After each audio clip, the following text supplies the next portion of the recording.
Hello, my name is Todd Bennett, and I would like to welcome you to this teaching series on time and the Scriptural Calendar, brought to you by Shema Yisrael Publications and Yisrael Connection.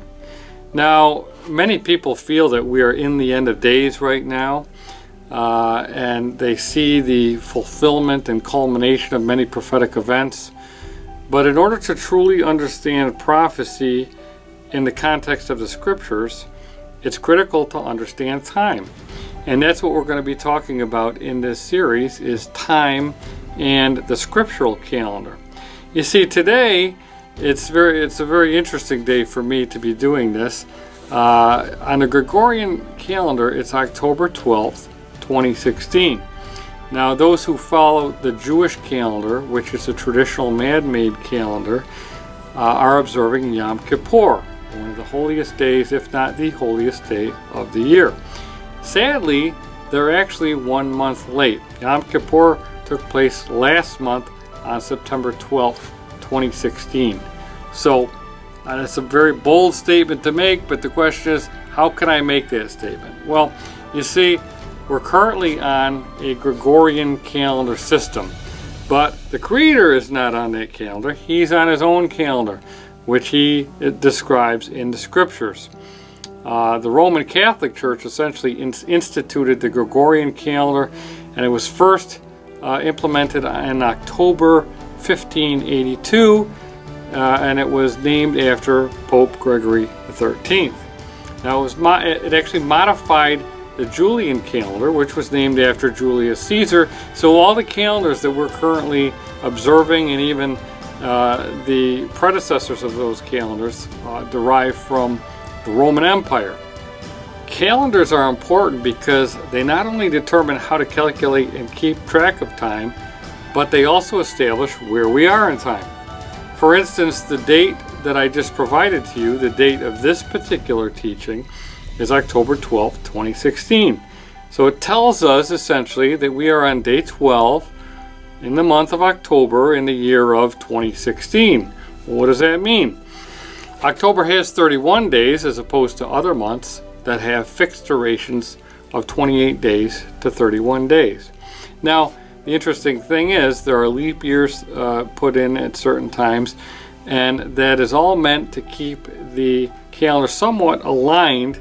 And essentially the calendar was really focused on getting Easter at the right time. That's very interesting because Easter actually derives from a fertility rite that occurred in the spring.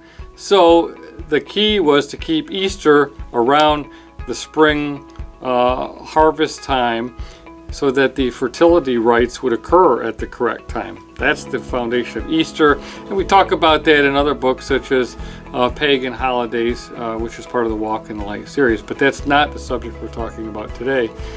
In essence, though, we will see that the Roman calendar is essentially a pagan calendar developed by a pagan culture, and that is what we have all grown up to operate within and to understand and use as our gauge of time.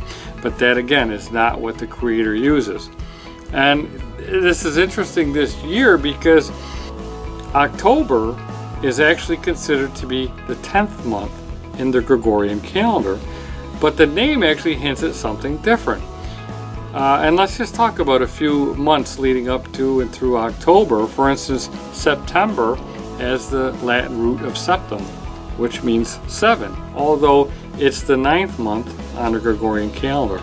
October has the Latin root octum, which means 8, although it's number 10 on the Gregorian calendar.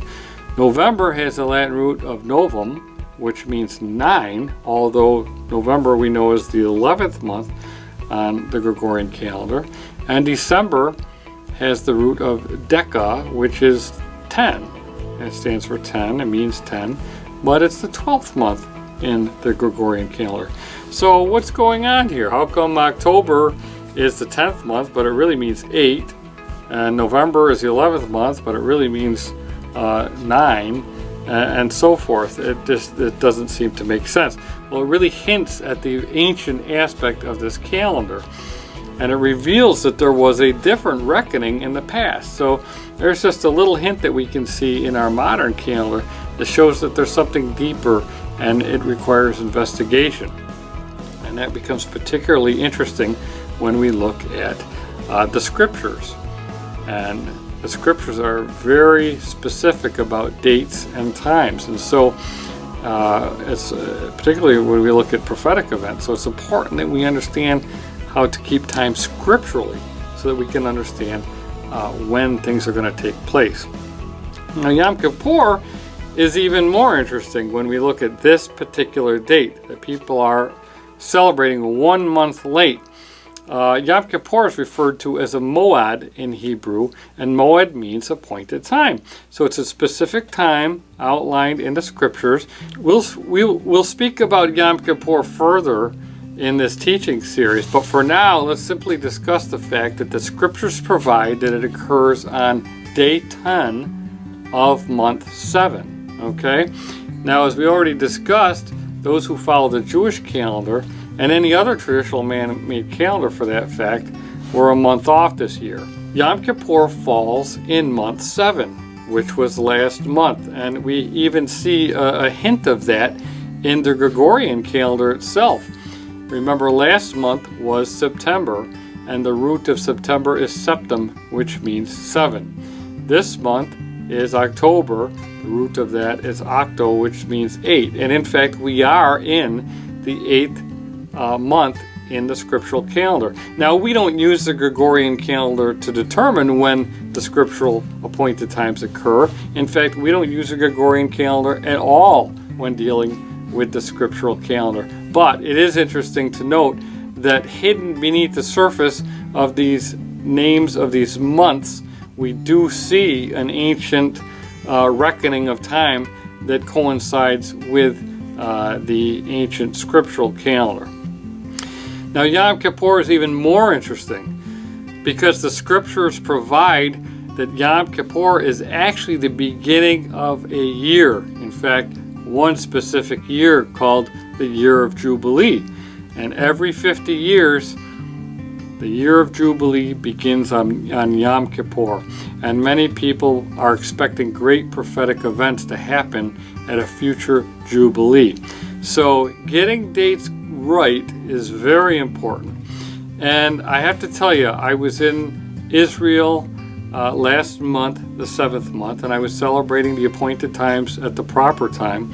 And you see that the land actually confirms the calendar because it's an agricultural calendar after all. And when you study the scriptures, you read that the scriptural calendar actually is meant to coincide with certain harvests.